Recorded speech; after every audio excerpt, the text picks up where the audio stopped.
Hello, good morning. Time is now just gone 10:30. It's Father's Day, the 16th of June 2013. We're in Southampton, Hampshire, UK, at the house of Mr. Kerwin Rodgers, a very influential member and a pioneer of Southampton's Afro-Caribbean community, and he's very kindly allowed us into his home today to talk about his contribution and the musical history of Southampton's small but very significant Afro-Caribbean community. So, Mr. Kerwin Rodgers, if you'd like to just, I've introduced you, just tell us a little bit about your role in the community and the positions you held. Okay, well, firstly, I've been a DJ for God knows how long, from back in the 60s, 1967 I started on the 22nd of May. And up to the present time, I'm still a DJ, and as you quite rightly said, I was a veteran in the business from back in those days, and there's lots of different musical generations that come right up to the present day. I was at the Southampton West Indian Club for 15 years on a Friday and Saturday as a resident DJ until that was taken over. From time to time I still appear there, especially when Macca Foundation's playing there, or, go along with TC and we'd all link up. And with all the veteran DJs that have been in Southampton music fraternity, I'm the only one remaining that's still DJing today, and I suppose I shall be DJing until I die. I don't know, they'll be dragging me off the stage and put me back because the music is just in my blood. And in a way as well, I could see the different influences of all the younger generations, like Briggy from Macca Foundation, my brother Terry and TC and Wayne Salmon. TC and Wayne Salmon actually has now relinked with me and come out and doing all the DJ work as well. Also as well, I've been involved in presenting radio at Unity 101, and before that was on a radio station in Northam. So I've been around in the music business, and I've known and seen a lot of good artists, and Right. So, Kerwin, let's start at the beginning. Can I ask you when you first came to Southampton, what year, and from which island? Okay, I came here again in, I think, just roughly in the summer, in May 1966, a year before I got involved in music. And originally I came to my uncle in High Wycombe so that he could, pick me up from the airport, because my parents didn't drive, and I spent a week there, then came down to Southampton. And once I was in Southampton, I started to get to know a few of the, Caribbean people, from various countries and so on. And I just went from there, really, just, meeting people and picking up vibes from them. But the majority of people that was in Southampton at the time, black people rather, or Caribbean people, was Jamaicans. And people thought I was Jamaican because I spoke like with a Jamaican twang. I always try to hold on to my mother tongue, my Caribbean tongue. But yes, as you say, I came from St. Vincent and the Grenadines, and a lot of people don't know where that is, but St. Vincent and the Grenadines is 90 nautical miles from Barbados, and the most famous island that St. Vincent governed, which is a chain of 32 islands, St. Vincent being the mainland, is Mustique of Princess Margaret fame. Now they call Mustique Millionaires Row because all the film stars and big artists and so on, they've all got their properties over there. Right. So you came over in 1966. Mm-hmm. In those days, just tell us a bit about where the Caribbean community was focused, which area? Well, that's quite easy. It was Derby Road, Buller Street, Graham Road, and Northumberland Road, and it was all in those days we call it house party, and then later on I call it blues, and then the legal name for it was shebeen. That was from the law's point of view. But the people that influence the music, and primarily Jamaican music, was people like Gloria in Buller Street, Glennis Brown, Beresford Slater, my father-in-law, Robin Vernon, but his son was called Robin S. And there were people like, well, I don't even know his proper name, but I'll just say Young Plummer. You know, he lived in Denzel Avenue, lives in Denzel Avenue still, sorry. Mm-hmm. And there was, oh correct, you can remember the name of the other songs. But all I remember, there was people like Wilfred, you know, around those sounds, Boots. So these people... Salim Gillens, he had a song which I fronted called King G Sounds. Yeah. You know, he was more the educational side of stuff, so he just got me involved in the music. So really, I was the first younger generation to people like Yank and Boots and so on as a King G Sounds. But King G Sounds was only for a short period of time because, you know, Salim really wanted to concentrate mainly on the political and educational side of things, so that's why I did that. And also he opened a record shop which I managed for him on 68 Onslow Road. Right. And the only other record shop prior to that was really something that was Henry's Records in St. Mary's Street, and that's where I used to buy all my Jamaican 7-inch imports. And then when Salim said to me, look, I want to open a record shop and I want you to manage it for me. He says, solely, you be the manager, you go to London, to all the different places like, you know, Palmer Songs, long before Jetstar, because Palmer evolved into Jetstar, you know, Island Records under Chris Blackwell and so on. So, you know what I mean, I went all over London, Leeds, then Hals, then you name it. And that's the places I went to get all the specialist, you know, records. Right. So, I mean, all these people you've mentioned and the roads you've mentioned, these are people who held what we call blues parties or shebeens. Yes. Now, what was it about the mainstream culture and the lack of, obviously, provisions for Caribbean people in the mainstream culture that led to members of the Afro-Caribbean community creating their own little mini nightclubs or mini shebeens, mini blues? When you were a young, you know, Afro-Caribbean man in Southampton, could you hear the music you want? Where could you hear them in the mainstream? Where could you hear your music? When you went to nightclubs, what was the reception black people got in those days? What were the circumstances or the lack of provision for the Afro-Caribbean community that led them to start their own blues and shebeens? Well, that's quite easy to answer. There was no nightclubs really, or any entertainment centre that really catered for the Caribbean people. I mean, the Royal Pair under Johnny Diamond, that's where I first started going to as a teenager, and Johnny Diamond would play maybe 4 or 5 Caribbean, you know, tracks during the night, but primarily he would play a lot of Tamla Motown, Atlantic and Stack Soul. So, because, you know, growing up on that music, I frequented that place. And then Adam and Eve, which was behind the old Echo offices in High Street in Southampton, for some reason they put on the Pioneers, and we went there, but they wouldn't let us in. There was about 10 of us guys, and they wouldn't let us in. There was people like Ruben, Boy Blue, you know, which were my good friends. You know, Ruben is from St. Vincent, Boy Blue was from Jamaica. He died in London somewhere.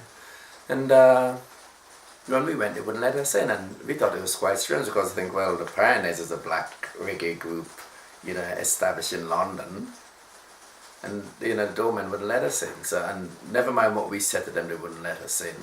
And then the next time was Desmond Decker and the Aces, still wouldn't let us in. So it goes I think maybe the older generation from us already knew that. We are the younger generation coming up hadn't realized that they wouldn't let us in, because I think if the English society as it was then saw like 2 or 3 black guys together, they expect trouble. Right. And right. you know, like when I started hanging out with my white mates, I said to them, why do they think that black guys going to give them trouble? I say, you know, most black guys I know are extroverts. When we dress up nice and we go out to party, we want to pull the girls, we want to show off our dancing skills. We don't want to fight. I mean, if there's a fight, yes, we'd accommodate it, but we don't actually go on looking for fights. So, you know, why does the white establishment think that, you know, we come up for trouble? So in those days, obviously there was a colour bar in some places, Yes. so you couldn't get into nightclubs.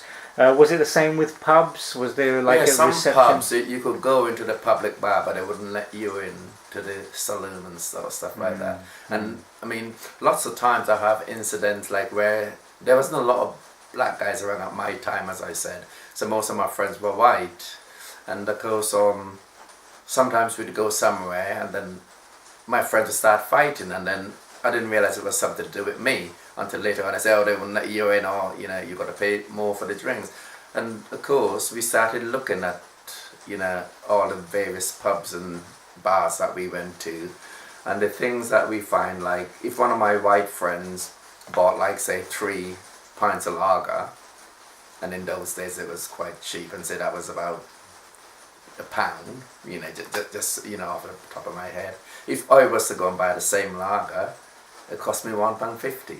Right. So You see, so it's the little things like that that make you start thinking about it. And I think the generation like Gloria and my father-in-law and Barry Slade and so on, I think they knew that. And of course, rather than go out and be humiliated, they started playing music indoors. In these house And then parties. they start, you know, people start saying, oh, Gloria's having a party tonight and so on. So we'd go around there, you know, and then Barry's would have one the next night. But before long, everybody was having house parties. Right. You know, and, you know, basically when you went to house parties, I don't know if I should be saying this, but when you went to house parties, you had to buy your curry goat or your curry chicken, and you had to buy your drinks as well. So I think it might have started off like where people like Gloria and my father-in-law and so on, and Glennis Brown and Statics and so on, Lee, but I think, and Marie, and oh, I forgot one of the music shapers of my mind, Joe Powell. He was right opposite the Southampton Hospital, and I've always wondered how Joe, every night, and this is not just Friday and Saturday when people stop working, every night Joe had house parties, and at that time the Southamptons had the A&E right opposite Joe's house. But I remember this music was blasted out all night long, but yet there was never any complaints from the hospital. So I don't know how Joe got away with that. So there wasn't much black music played in the radio, in the media, or anything like that. You couldn't hear it. Was that right? No, it's when a song hit in the charts, that's when you would hear it, but you would not hear it being played until it became popular, so to speak. So like, for instance, the people that we used to hear a lot of would have been Desmond Dekker. Apart from the R&B artists and the Tamla Motown artists, would have been people like, as I say, Desmond Dekker and the Aces. I remember hearing the Pioneers being played a few times too. But really, in between, the radio wasn't friendly to Caribbean music. Maybe they didn't understand it, or I don't know. It's not like you hear today, like guys like Sean Paul or Beanie Man, or you know, they be playing, or, you know. So obviously this reception you got in nightclubs, in pubs, and the lack of, you know, black music in the media led to members of the Afro-Caribbean community to start their own house parties, their own blues, which are like unofficial nightclubs. You could buy a drink, you could buy food, Yes. but more importantly, not feel vulnerable, because majority of the people were obviously of your own background. Yes, In an environment which you felt comfortable, and an environment where the music was the music you wanted to hear. Oh yes. So what was the setup in these house parties? So it was a house or a basement? Well, some of them were like houses. Like my father and mother was a house, you know, the lower floor. Gloria again was a lower floor. Liebert was a basement. Glennisprang, when he was at Northumberland, was a basement, but when he moved to Derby Road, it was the ground floor in the house. So, people just improvise really when they had their parties. I remember my mother-in-law, because she had just decorated the kitchen downstairs, and she didn't want people traipsing through that. So I remember the front room overlooking the Derby Road was a room for the party. Got my father and I'd string up all the boxes upstairs, and the reason I remember that, the boxes in those days were massive, taller than me, about 4 foot wide as well. So you could imagine the size of those boxes. And where he was a cabinet maker, my father-in-law, he made all his boxes himself. And I remember when he first turned up the sound, I could hear the windows rattling. And then, of course, later on in the night, 3 of the panes fell out and fell downstairs, and there was a guy, I never knew his name, but he's from Jamaica, and they call him Police. He was a big, thick-set guy. And he reminded me of a bigger version of Yellow Man, because he had the same colour as well. Police, and I remember the glass falling. I don't know if he was coming in to the house party, if he's going up with a glass, shards of glass falling down and cutting him. Wow. And I remember my father, those guys, they're so tough. Never went to hospital, although the A&E was just up the road. You come around the corner from 117, and he's just up the road. And I remember my father, he was in white rum. I said, no, that would, stab the floor in the blood and clean it out. And, So I remember little things like that, So the equipment that was used to play the music in the house parties or the blues, what was it? Amplifiers, record Right, decks? okay, a lot of people mightn't remember this, but the powered amp in those days were called valve amps, and the valves are like bulbs. I mean, they lit up, and most songmen in those days had to make sure they got spare valves in case it blew. I mean, and the reason for that as well, when there were so many different songs playing, there was rivalry. So some song guys would come and deliberately, I'm not going to call names, but they deliberately throw beer onto the amp, because the amp had an open mesh, because it's not like how an amp is today. It was a big open mesh, like a dome or a square cover over it, which was perforated so that the valves didn't get hot, because you couldn't take a valve out when it was blown unless you put a hanky over it, or something. It would just burn your fingers would stick to it.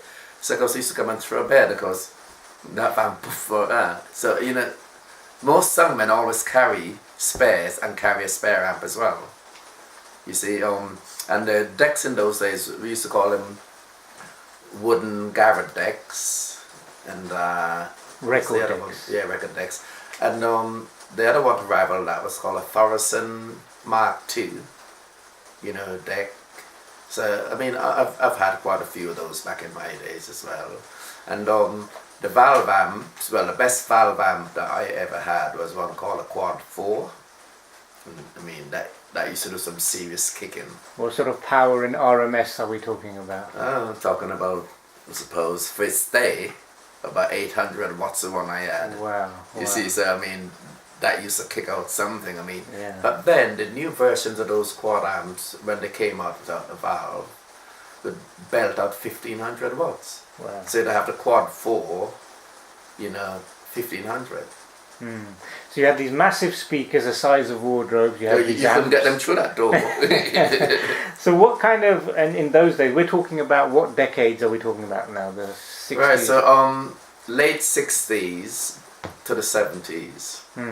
And what was the type of music played in the blues in those days, and what were the famous artists? Right, the music was ska, rocksteady, blue beat, and people like Laura Lakin, Alfonso, Desmond Dekker, John Holt. I mean, lots of Studio One music used to come out. There's so many artists that really I can't remember half of their names, but the Trojans to me were like people like Byron Lee that dabbled in ska, the Scatolites, Blue Rivers and the Maroon was a ska band from London, from Lewisham. That was a wicked. I've actually seen them live in Southall, and and their blue beat was the thing. Right. I mean, other bands like the Mohawks and so on. So you mentioned obviously prior to Mr. Salim Gillings opening up his black record shop, the only record shop that sold any Jamaican music or Caribbean music was Henry's. Yeah. Well, they would sell the stuff that was current, but if you went to Henry, there's a guy there who was very knowledgeable called John. He would order you anything you want, and not just Caribbean music, music from India, music from anywhere in the world. John was very, very knowledgeable, and Henry was from Wales, and he opened up a record shop really for classical music. He was a classical music man. He never knew anything about the modern and contemporary stuff. So John was a man that was there, and he was the backbone really of Henry. But you go in there, and if John didn't know the artist, he would research it, and he'd order the music for you. And within 2 weeks, so that's an achievement. Within 2 weeks, he'd have that music. Right. So that's that, and then Salim Gillings opened up his shop in what year? In 1969. 69. 68 Onslow Road. Right. And how long did that last for? About 4 years. What really busted him, Salim tried to get Little Richard to come here, and he would have been successful because the Bournemouth Winter Gardens were sold out. The tickets, but the bombshell for him was Little Richard does not appear anywhere in the world with a substitute band, and the band wanted the same amount of money that Little Richard wanted for his appearance. And of course Salim didn't have a backer, and he didn't have anybody else. But I had said to him, you got to look for pitfalls when you're in business like that, and you show everything, and everything was up, ready to go. And then a week before, Richard came over, that bombshell was dropped. You see, because Salim was going, if all the tickets are sold out, we've got enough money to cover the promotion, i.e. through the media, through leafletting and posters around Southampton, and the Winter Gardens doing their bit, and the Winter Garden was actually sold out. If you actually went down there and they go back in time for those archival records, they should have that the Winter Gardens was sold out. Wow. But Salim would have been able to pay Richard and to pay for all the advertising and so on. But he wouldn't have the money for the next band. Right. For the back-end band, sorry. So that's why the record shop failed as well, because the money that was being pumped into that, for the advertising of Little Richard came from the shop. So of course, when the Winter Gardens foreclosed and they wanted their money, the whole thing just collapsed. Right. Okay, and obviously another thing I wanted to come back to, Kerwin, was you mentioned that obviously there was many venues that allowed a lot of black music, but were there any venues in Southampton that allowed these sound systems that were started in the 60s by the Caribbean community to play? Were there any halls or places like that where you would have sound system dancers in Southampton? Yes, there was. Two that come to mind is St. Luke's Hall and St. Matthew's Hall. What we call the boys club back in the day on Graham Road, they allowed us there because it's now a community centre.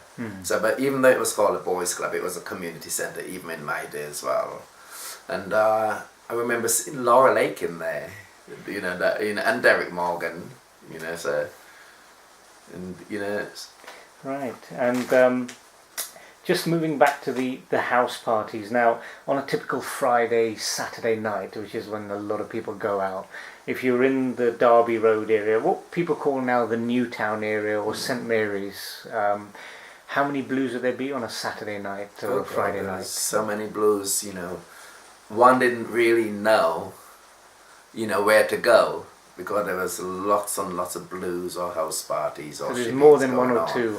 Yes, I myself, I would spend maybe a half an hour in all of them because, I always wanted to check out their musical influence, and lots of these places gave me that musical influence that I needed because primarily I was from St. Vincent, and St. Vincent was calypsos, which now evolved into soca.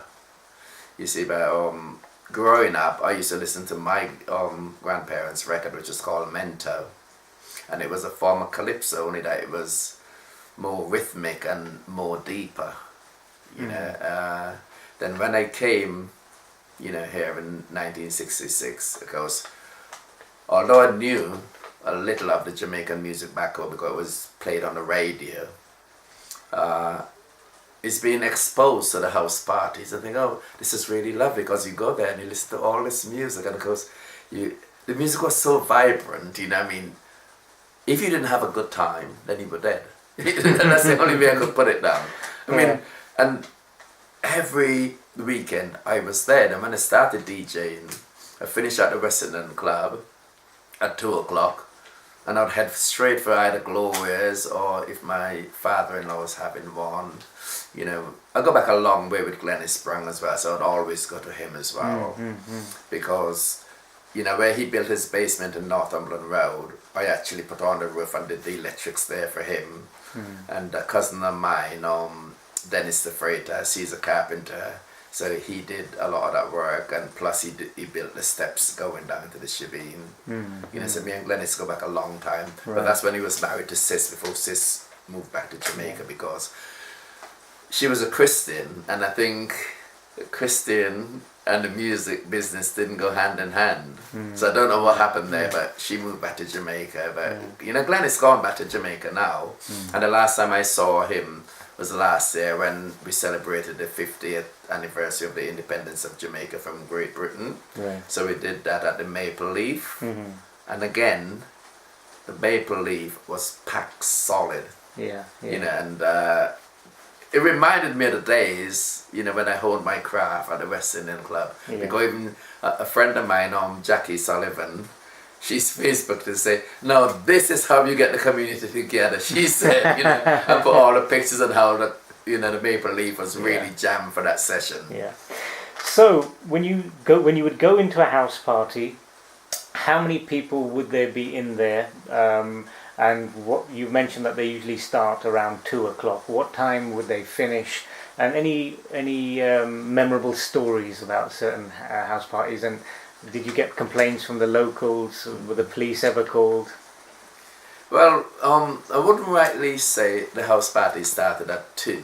The house party started long before that. I'm only saying that after I finished my stint DJing at 2 o'clock, then I'd go to these places. But if I wasn't working, I could go into a party from about 7:30, 8 o'clock anyway, because I mean, there might be a lot of people then. People always tend to want to go out later. On the point of complaints, there was always complaints, there was always police raids and things like that. Because I remember, as I say, Glennis Sprung, my friend, he'd asked me a few times if I'm not working elsewhere, could I play some music for him. I mean, all he did was, feed me all night and drinks all night for, complimentary because I'm working for free. And the police would raid it quite a lot. I remember police raided it one night and took all my 7 inches. Going those days were 7-inch records and they were white label. If they weren't white label, you scratched out the artist and the title because you didn't want other people to know, because there was a rivalry as well in the music. And people say, Night Rider, that was my DJ name, by the way. Said, Night Rider, where you get that tune from? Because I used to get all my tunes in London at the independent record shops up there, by Jamaicans mainly. And of course, I learned that it wasn't me being selfish. That was what the Jamaicans sung men did. They all, if they have a tune they don't want people to know about, they scratch off the label. So if you look at it, you can't see. And then that evolved into being white label.